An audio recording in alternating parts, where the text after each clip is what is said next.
Hello, Neogenians. Welcome to Dawn of the New Earth. We've got a great one today. We're talking about the real reason that Jesus kissed Mary Magdalene and why the hell you should even care, because you're going to find out that it has to do with you and you can apply it to your life right here, right now. Yep.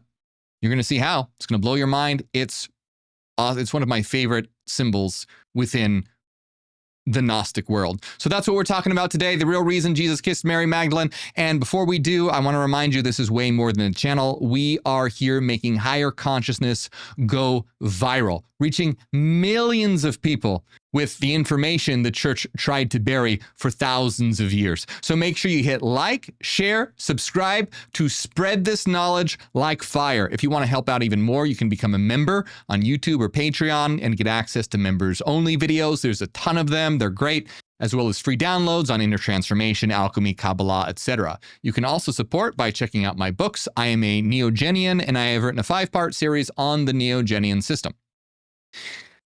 And if you want a free way to support, great way to support for free is by following me on Spotify. I have a Spotify channel, and you can follow me right now. It's completely free to do so, and it helps us reach an entirely new audience on that platform. So I appreciate it.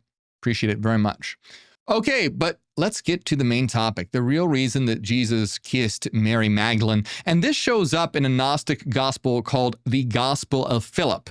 And I actually have a reproduction of a page from the Gospel of Philip. You can see it right here. And not only is it a page from the Gospel of Philip, it is the page where Jesus kisses Mary, is right here on this page. So this right here is the little page that has caused so much controversy in the church. You can thank it for the movie and novel, The Da Vinci Code, as well, which was largely based on Philip. So let's get started. Let's talk about what the hell this even means. Now, before we can really understand this kiss between Jesus and Mary, or Jesus and Mary in general, we have to first understand Adam and Eve. Because what we're going to find out is that Jesus and Mary are actually Adam and Eve on a higher octave. So let me explain. In the secret book of John and other Gnostic texts like the Apocalypse of Adam, Adam and Eve were originally a single being. They were one, essentially. And Eve represented the divine consciousness within Adam. It was called epinoia. Epinoia essentially meaning higher consciousness. So Adam represents more or less the mind, and Eve represents more or less higher consciousness in Gnostic terms. We're going to see there's another way to understand them, and you'll see. So just go with it. It'll make sense. So Adam and Eve, they were originally a single being, and they were a being of light. And the demiurge, Yaldabaoth, the god of the Old Testament, was jealous and terrified of this being because he knew that it was a being of light and was actually more powerful than him. So he couldn't defeat this being. The only thing he could do was try and trap it and confuse it. So that's why they get placed in a body and split in two to divide their mental powers, their spiritual powers. In the Gospel of Philip, it says this: the days when Eve dwelt inside Adam, death did not exist. When she was separated from him, death came into being. When he enters again and receives it to himself, no death will occur. So Adam and Eve essentially represent soul and spirit. They essentially represent soul and spirit. And typically, Eve is, in the secret book of John, associated with spirit and Adam with soul. And I'll explain the difference in a minute. But the reason why I'm talking about this is because this is the context necessary to understand the relationship between Jesus and Mary. Because where Adam and Eve represents the unity that was split and divided, Jesus and Mary represent what was split and divided coming back together.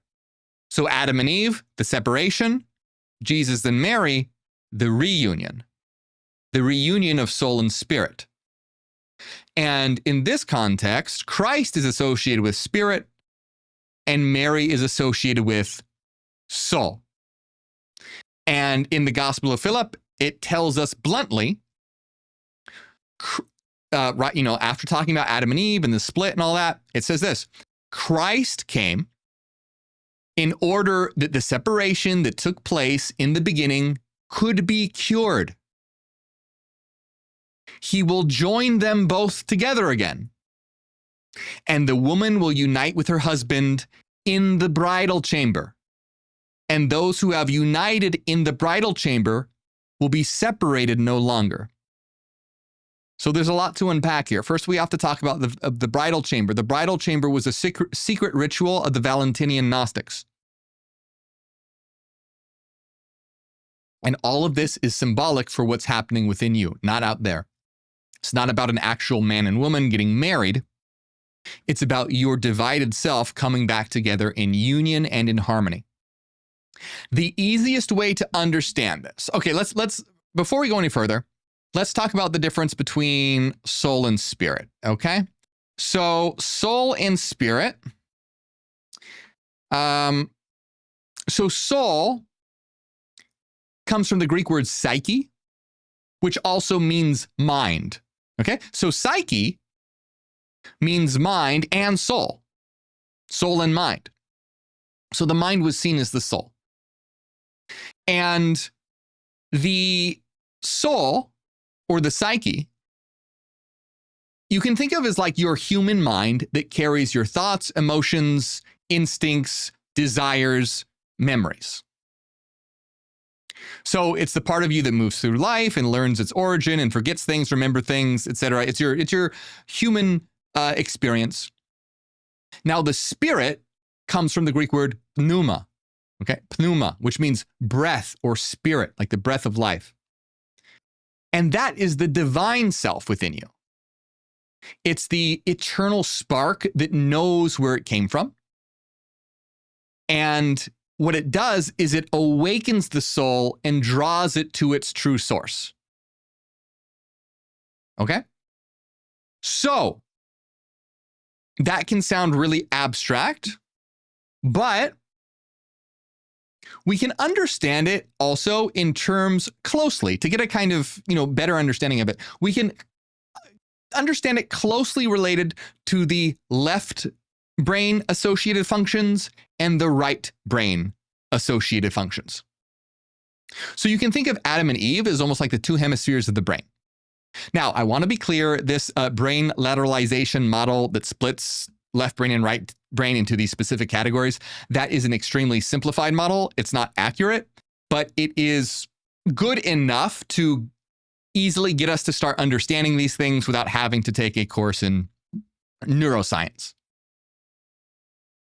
So I just want to be clear. It's a very simplified model, but it gets us in the right ballpark. So if we think about it in those terms, we know that, let's see, left brain, we could think of as being associated with Adam or soul. And what is that? Logic, analytical thinking, structured reasoning, language, sequencing.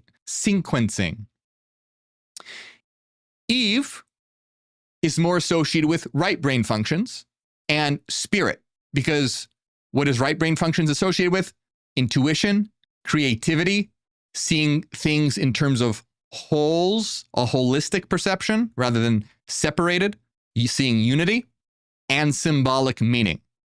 Now, this is not a perfect match because, for example, the right brain is associated with emotions, but that would be more associated with the soul, not the spirit. So this is not perfect, but it gives us something that we can start to familiarize ourselves with to try and get an understanding of this. So we could say that very loosely, the soul expresses itself through left brain functions, and very loosely, the right brain expresses itself through, or the spirit expresses itself through right brain functions. Loosely, okay? I want to clarify. It's not perfect, but loosely. So Adam is left brain, Eve is right brain. Adam is soul, Eve is spirit, but they were separated. And what this separation means essentially is, think about, because the Adam and Eve are inside you. You have Adam and Eve within you. Now, when Adam and Eve are separate, that's when an Adam may not have awakened their Eve, or the Eve has not awakened their Adam. Which means, let's say, say someone who, think of an atheistic materialist scientist who's really good at doing calculations and thinks that anything to do with intuition is mystical woo-woo bullshit nonsense. That's Adam and Eve divided. They're all Adam. They haven't awakened and reunited with their Eve. Okay? So, we understand this in terms of the psyche. In the Jungian model, Carl Jung, he explained this in terms of the anima and animus. He also called it the soul image. In the Neogenian system, we call this the mirror self, which is essentially your inner opposite. You have an inner opposite. So thinking in terms of like male and female, by the way, that's just symbolic, because that's how Gnosticism expressed it. It's just talking about poles of energy. You don't have to think about it in terms of male and female. That's just how we express it in story form. Story form is not truth. They're very simple.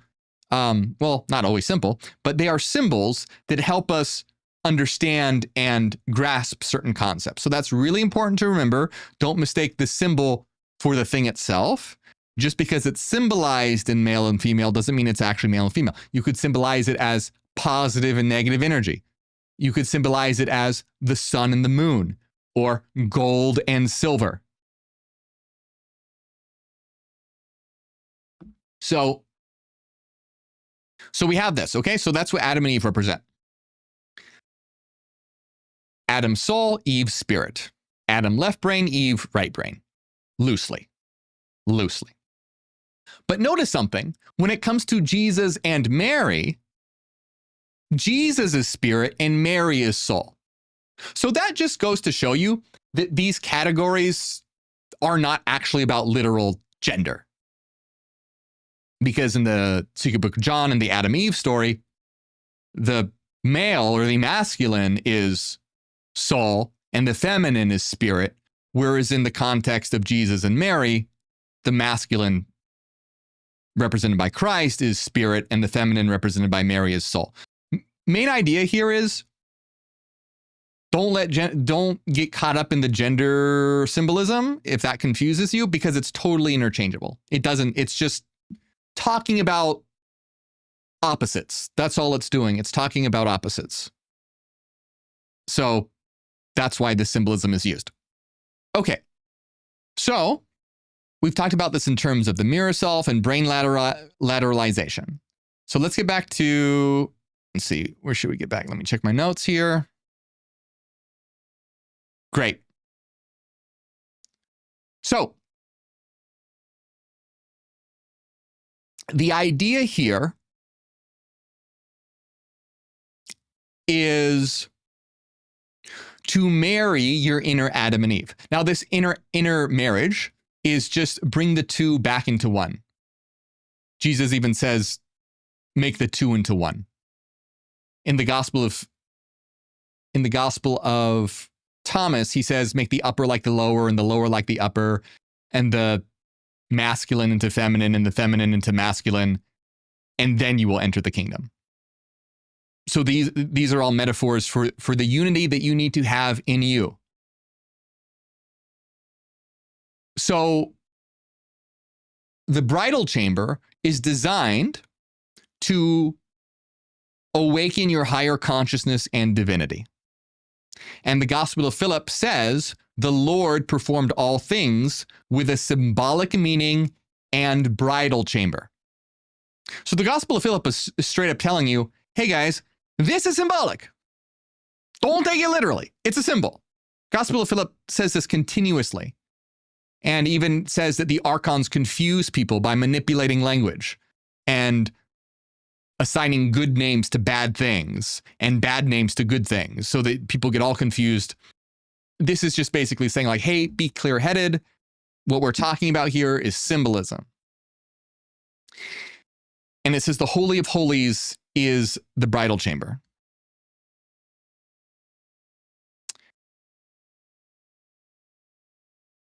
Okay, so let me make a note to myself here.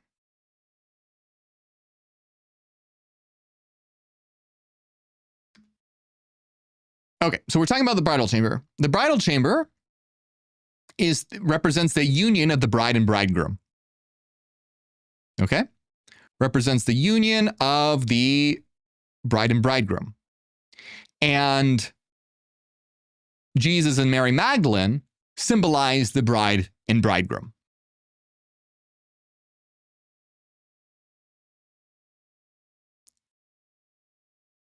And in the Gospel of Philip, Jesus flat out says, I have come to make what is below like what is above, and what is outside like what is inside, to unite them together in the place.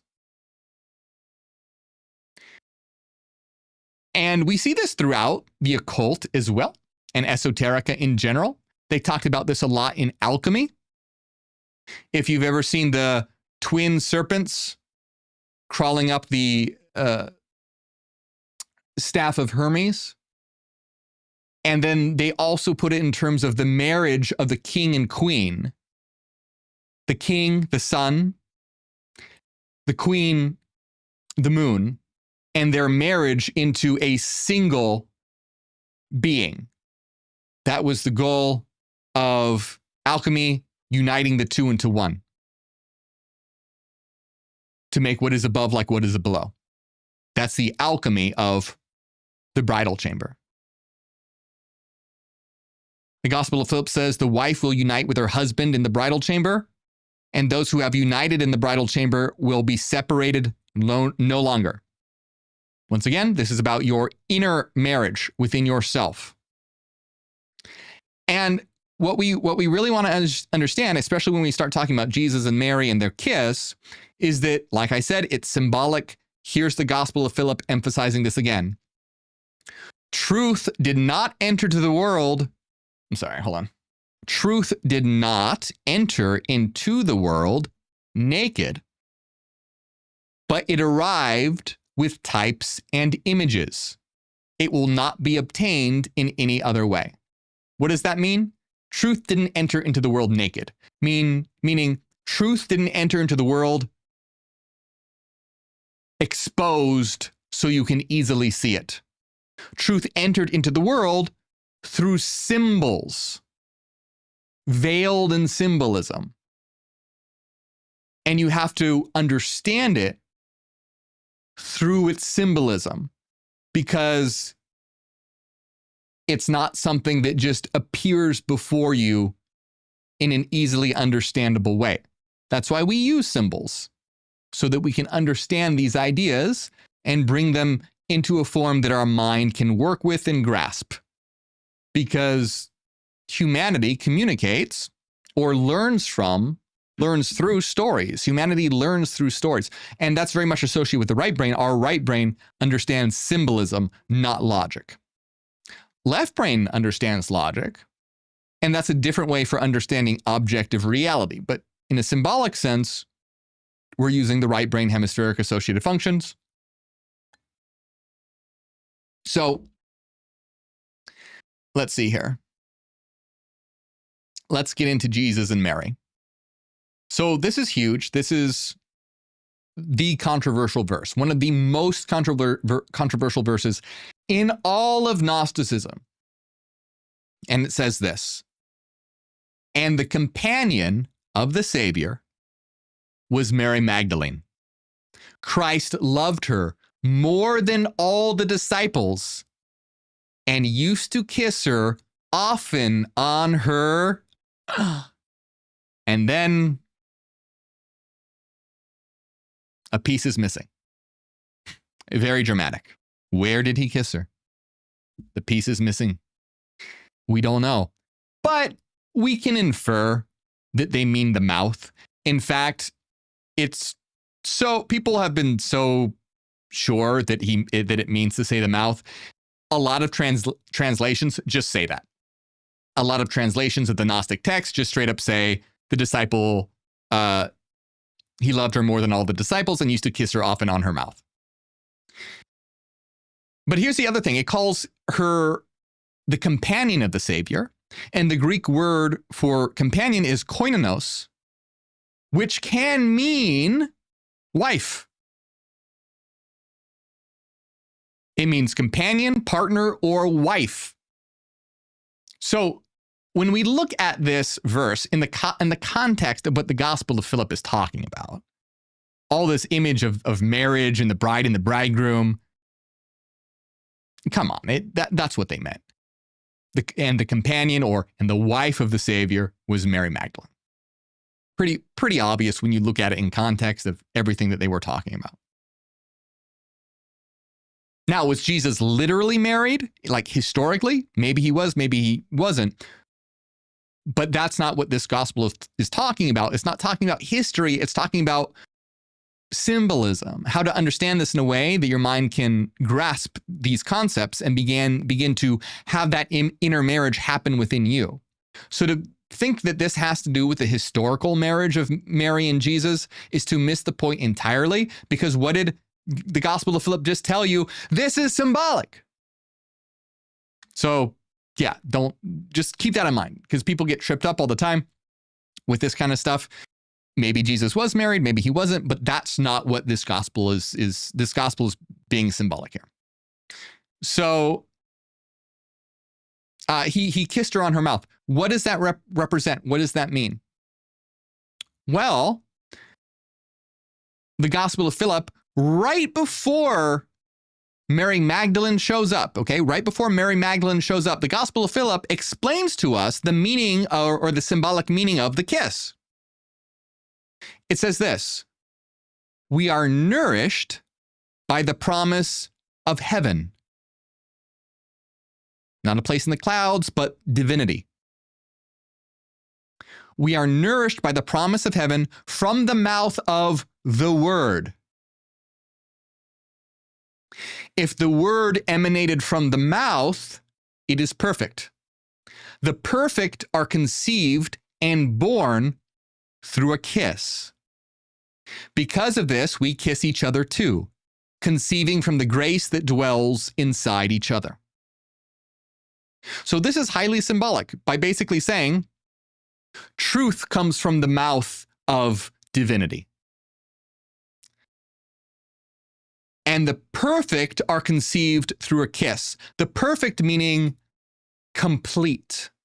That's what perfect means here. In this context, it means completed, no longer fractured. So the perfect are born through the kiss of knowledge. So the kiss of Jesus and Mary represents a transmission of knowledge, a transmission of Gnosis that results in unity. In the Gospel of Philip, or in the Gospel of Thomas, Jesus even says, when you drink from my mouth, you will become me and I will become you, and all the hidden things will be revealed to you. So again, that is the transmission of knowledge through the mouth, through the words, through information, integrating it, taking it in, drinking it, not just knowing it as facts, but taking it in, nourished by it, that results in unity. So,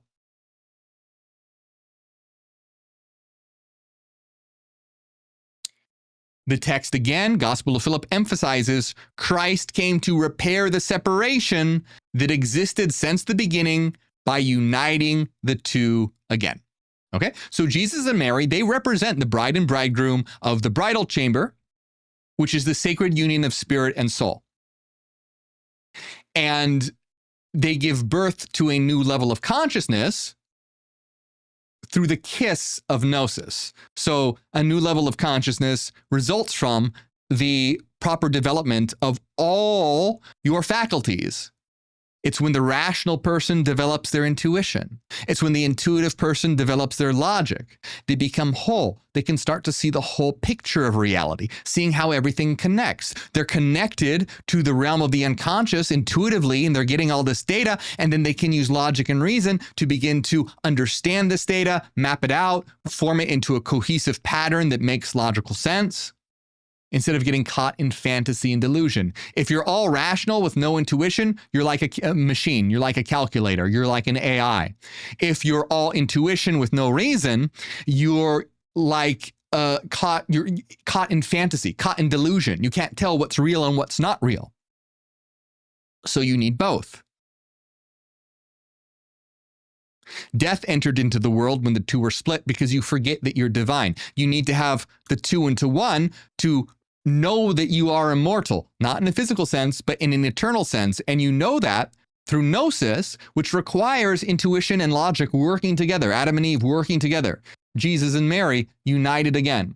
So Jesus represents spirit, which is like the higher mind and illumination and the divine principle. Mary represents the soul, which is basically like human consciousness and emotion, and it's seeking reunion. Together, they come together in the wholeness of the bridal chamber, Gnosis resulting in a new consciousness, okay? So here's a really cool thing. If any of you are familiar with the symbol of the Vesica Pisces, that is very accurate to representing the union of Jesus and Mary. So the Vesica Pisces is basically just two circles that come together like this. I have a ring. One of my rings is literally the Vesica Pisces. If you can see in the center, it's just two circles that overlap so that there is a third so there's an overlap segment in the middle, okay? So do you see that? Bring it even closer here. Why is it not focusing? Focus. Yeah, you can maybe kind of see that. It's two circles overlapping, so there's a segment in the middle. And notice that segment in the middle kind of looks like an eye a little bit, doesn't it? So Jesus, spirit, is one circle. Mary, soul, is the other circle. And together they join in union. Okay, now here's something awesome. Let's look at the Gospel of Mary, for example. The Gospel of Mary. And the Gospel of Mary, Mary goes up to Jesus and says, "Hey, I had a vision." And Mary says to Jesus, "Lord, now, does the one who sees," okay, she says, "Lord, now the person that sees the vision, do they see it in the soul or in the spirit?" So Mary's basically like, "Hey, I have this vision of divinity. How is this working? How is this happening? Is it the soul that encounters divinity that allows me to perceive the divine? Or is it the spirit that allows me to perceive the divine?" Here's Christ's response, which is critical, super important. If you start to understand this, you'll start to understand all of it. This is key. This is what he says. In response, the Savior said, "They do not see it in the soul or in the spirit, but the mind which exists between the two is what sees the vision." So it's not in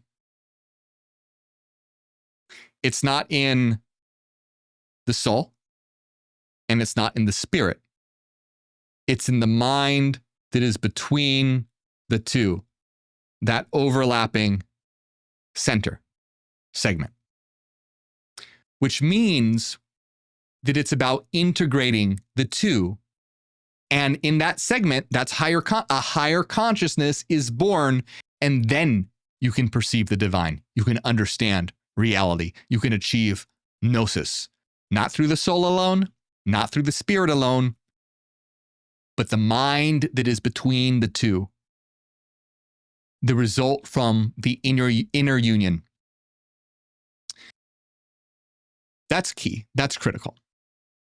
And this makes sense to what we've been talking about. If we talk about in terms of also something like reason and intuition, it's kind of like, well, you can put it in modern terms and in sort of that way. How do we perceive the divine? Is it through reason or intuition? And this is like Jesus saying, it's not by reason or intuition, but what arises from both of them together. Integrated, reason and intuition integrated. Because like I said, if you're purely logical with no intuition, you're a calculator. You're a machine. If you're all intuition with no logic, you become lost in a fantasy. You start believing crazy things like Atlantis is buried under a Whole Foods or the earth is flat or whatever. But when you combine the two, intuition provides the connection to the archetypal realm of symbolism, and reason allows one to then take that and understand it in a filtered and logical way, in a way that makes sense, in an organized pattern, instead of the sea, the chaotic sea. We also see this in the story, by the way, of Jesus walking on water, being able to control the storm, the chaos, to bring peace to the chaos. And one of the disciples tries to walk on the water with Jesus. When he's looking at Jesus, he can walk in the water, but then when he looks away, he starts to sink. You have to have that integration of soul and spirit together. If you don't, you will sink.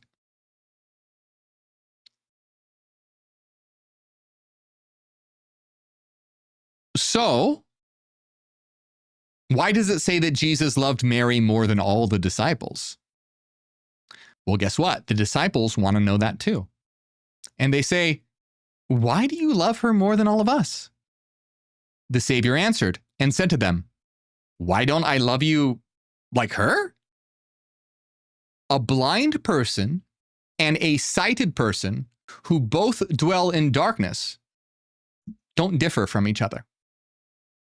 But when the light arrives, then he who sees will behold the light, and he who is blind will persist in darkness. So basically what he's saying is that, like, look, Mary has the capacity to see. You guys are blind. And so if you're both in the dark, it doesn't really matter. But when the light appears, the one who has the eyes to see will recognize it, and the blind will not. Obviously, it's not about physical blindness. This is symbolism for spiritual sight. Mary is the soul that has the capacity to see the Spirit and unify with it. The disciples don't. And in the Gospel of Judas, it goes so far to say that disciples are evil and will twist the message of Christ to deceive the world and lead people astray. Now, we see a very similar story to this. There's more I could say about this. Oh, there's so much here. Looking at the time. Let's see. We'll maybe have time for this, but I want to talk about something else. Okay, so we're talking about this idea of sight, right? And this union of opposites that's required for sight. Well, there is an ancient Indian parable that actually illustrates this really well. And where is it? No, I have it in my notes. Wait, do I?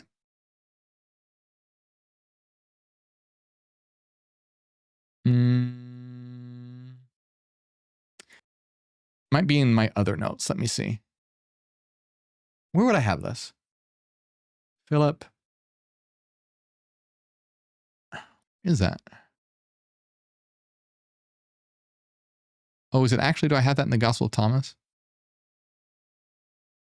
I think I had that in my notes on the Gospel of Thomas. Let me check that. Let me look that up real quick. It's important. The suspense is worth it. chapter, what would this be?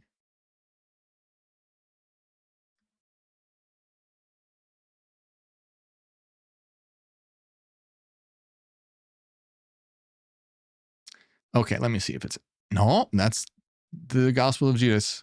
We're not looking for the Gospel of Judas. I'm looking for Thomas. Where are you, Thomas? By the way, Thomas means twin.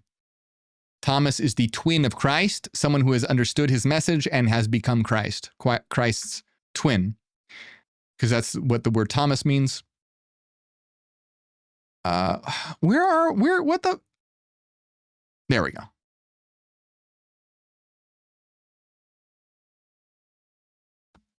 Where are you?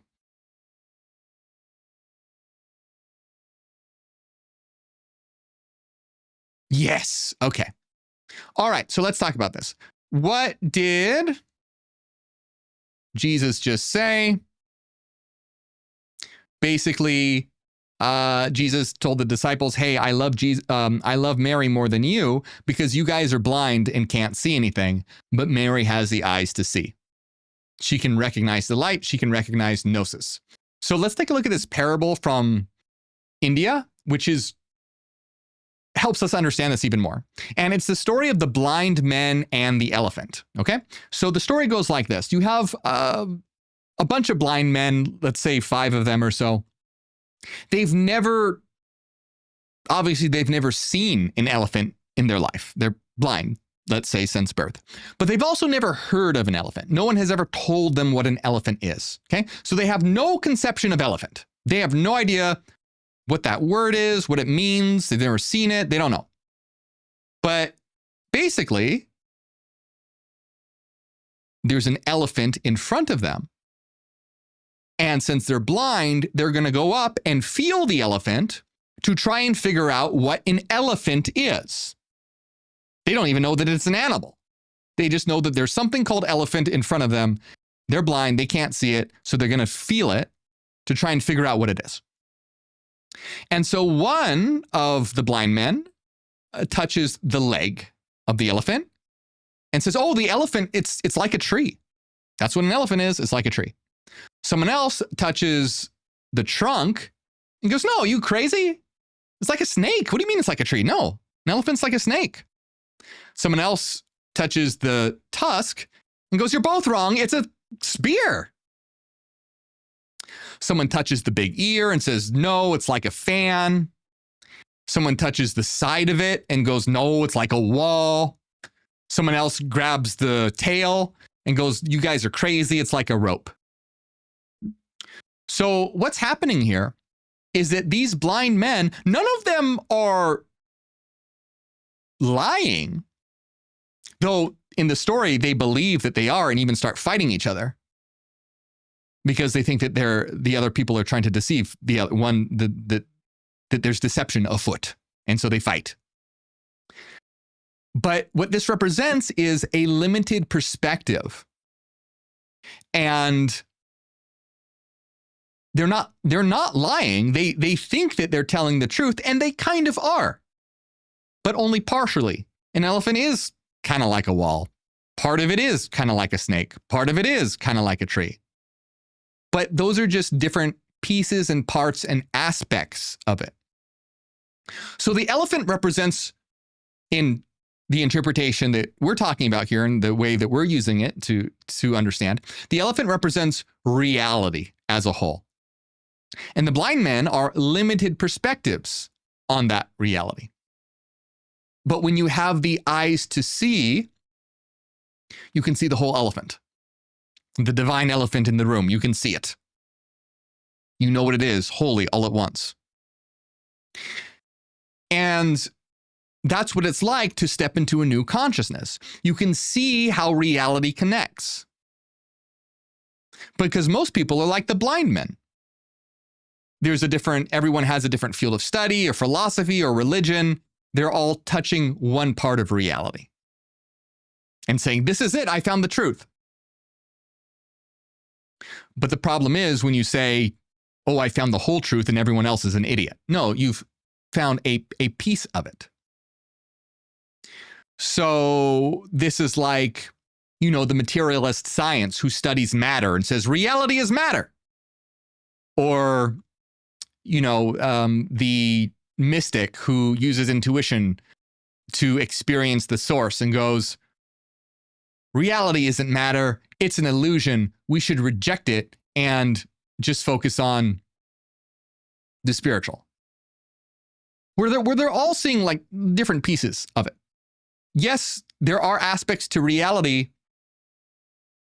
Well, reality isn't material, but reality can be experienced as though it were, and it's not something to reject. It's our kingdom to build here and now. That's why the Gospel of Thomas says the kingdom's not in the sky, it's within you and all around you. It's right in front of your face. It literally says it's in front of your face, it's within you and all around you. You just have to be able to see it. And what does that mean? It's within you and all around you. It means within you is a state of higher consciousness. When you achieve it, you recognize that it's all around you. That reality is our kingdom. That we exist in a collective dream that we generated through ourselves.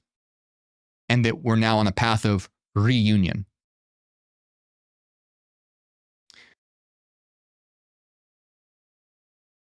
So,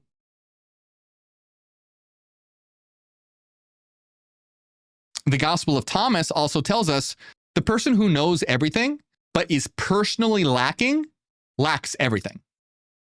So basically what this is that it's basically going, Gnosis and knowledge is not about memorizing facts. It's about developing yourself. That's how you achieve knowledge. If you just know reality like facts, like collecting facts and data, you don't know shit. But if you know existence through developing yourself, which means logic and intuition, analysis and feeling, spirituality and groundedness in the physical world,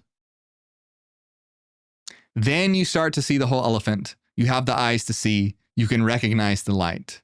You have married. You have accomplished the inner marriage of the bride and bridegroom within you. And so that's what the kiss between Jesus and Mary represents. The higher consciousness that results from the reunion of a divided state. And the way that you actually develop this is by developing both aspects of your psyche. If you're an intuitive person that doesn't like math or philosophy, well, guess what? You're not going to have a complete picture of reality. Now, I know math is really hard for a lot of people. So you can get, I'm not saying you're screwed if you don't study math.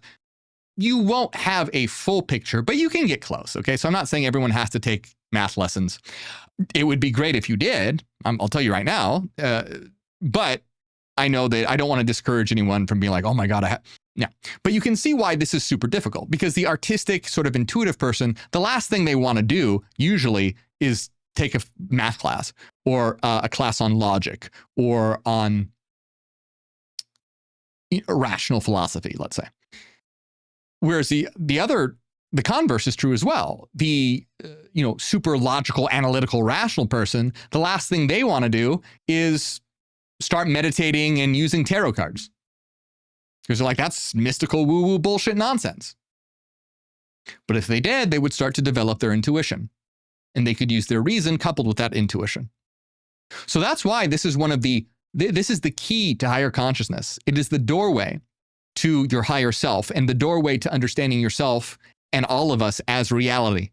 This is the key to it. But that's why it's so difficult, is because it asks you or calls you to develop the part of yourself that is underdeveloped. The part of yourself that you feel most alienated from, most other from yourself. And if we're talking about gender in terms of like stereotypes, kind of think of toxic masculinity and toxic femininity. Or not even toxic, but just think about stereotypical woman and man. A woman usually sees a man as something that is very different from them and foreign to them. And a man also will oftentimes see a woman as something that is very different and foreign and other than them. Now, this is not good because typically when humans have only self-awareness and see something that is other than them, they see it as a threat. But guess what? This has mirror self-projection, so they're also attracted to it because unconsciously that part of them wants to unify and it gets projected onto the perceived other. You become attracted to what a person embodies. You're attracted to a person who embodies the qualities that you need to develop unconsciously. That's why a lot of the times opposites attract. But you have to recognize, you have to heal the split within you for this to be healthy. Because if not, it leads to a lot of problems, especially with, so what it often leads to is, if you don't, men can start to see women as an object to own rather than a living subjectivity. They're attracted, but also fearful, and so they want to control, and they objectify. Conversely, women who haven't integrated their inner opposite can see men as a resource to exploit simply in terms of money and protection, providing. And that's not to say that that stuff is bad in and of itself. There's nothing wrong with, being attracted to someone who's a provider. And there's nothing wrong with being very sexually attracted to how a woman looks. If you're cool about it, though, like it's if you only see that, then it's a problem. If you only see women as a sexual object, that's a big problem. And if you're a woman that only sees men as a resource, that's a problem. It's very imbalanced. It's unhealthy. It leads to most of the problems that we have in the world today. So you have to unite your inner opposite within yourself, because you're not going to get it from another person, because it wants to be developed within you. But I want to be clear that I'm talking a lot in terms of stereotypes. Okay, I'm not saying that all women do this and all men do this, and this applies to non-binary and gender fluid as well. This is why in the Neo-Genian system we talk about it in terms of the mirror self, which is your inner opposite, rather than saying your inner woman or your inner man or your inner. But in symbolism, that's how it's often presented, like it's the bride and bridegroom, Adam and Eve, Jesus and Mary, because they're opposites, but it could just as easily be represented as the sun and the moon, positive and negative, yin and yang, whatever opposite ways you want to symbolize, left brain, right brain, etc. So again, the way that you practically develop this in yourself is, if you're a rational person, develop your intuition. If you're an intuitive person, develop your reason. That's the way to get started on this thing, on this unification of inner opposites. And you don't have to do something super hard. You can start off easy. If you're a super rational person, try painting. Even if you're shit at it, just try it and connect with it. Don't look at it as a problem to solve or having to, mathematically map out all the lines. Just feel it. Express yourself, express your inner world through the painting. And then likewise, if you're an intuitive person, watch some videos on idealist philosophy. Idealist philosophy is the type of philosophy that says reality is mind. This is a mental reality. Just watch a couple videos on it. Doesn't have to be a lot. Doesn't have to be a whole course. Doesn't have to be a whole class. You don't have to go study calculus. Would be great if you did, but you don't have to. So yeah, just start simple and easy. Take simple steps. If you're a rational person, start with painting or something like that. Dance class, something like that. You don't have to automatically start, reading tarot and doing ceremonial magic. Would be cool if you did and understood what that meant, but you don't have to. So I'm just saying, just dip your toes in it, start to get used to it, start to get comfortable for perceiving the world from the other's perspective, your inner other's perspective. So this is the mirror self, okay, which is different from the shadow self. You hear the shadow self talked about a lot, but in the Neo-Genian system, it's not just the shadow self. You have your mirror self and your power self as well. But this is what Jesus and Mary represent. We can see them as the union of the mirror self. The bride and bridegroom married in the bridal chamber, producing higher consciousness, the eye that is able to see the vision, that is, see the light, that is, recognize the whole, the elephant, the whole elephant, instead of just a piece of it or a part of it. And so the disciples, they're like the blind men. Mary is the one that has the capacity to see. So when truth is presented to her, she recognizes it. She understands it. And in the Gospel of Mary, Mary starts teaching the secrets to the other disciples. And guess what? Some of them don't believe her. One disciple's like, these are weird ideas. I don't believe you. Someone else was basically like, you're a woman. Why should I believe a woman? They're blind. Mary can see. She's trying to show them the light, but they can't see it. They can't see it. So that's the real meaning of the kiss between Jesus and Mary Magdalene. There's some more I wanted to say, but we don't really have time. But I hope you enjoyed that, my friends. As always, hey, tell me in the comments if you made it to the end. I'm always curious about people who just watch a few minutes and then switch off, and those who are really dedicated to understanding this kind of thing and who it really matters to. So let me know in the comments. Tell me if you made it to the end. I also want to remind you, as always, this is more than a channel. We are a revolution of the mind, making higher consciousness go viral, reaching millions every month with what the church tried to bury for thousands of years. So hit like and share and subscribe to spread that heretic's fire across the world. We can reach more people. If you want to help out even more, become a member on YouTube or on Patreon. Helps out a lot. Get access to great stuff like members-only videos, free downloads on alchemy, Kabbalah, etc. And you can also check out my books. We talked a little bit about the Neogenian system. I am a Neogenian, and I wrote a 5-part book series on the Neogenian system. You can check that out. And if you're looking for a free way to support, give me a follow over on Spotify. Spotify is completely free to follow me over there, and it helps reach an entirely new audience. So I appreciate that very much. Go do it now.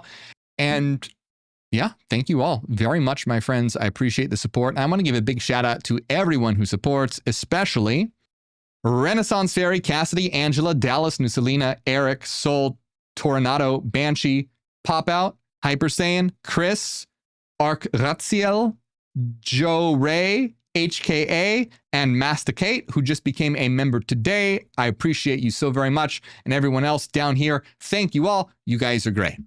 My name is Morgue, and I am Neogenian. Ad Astra.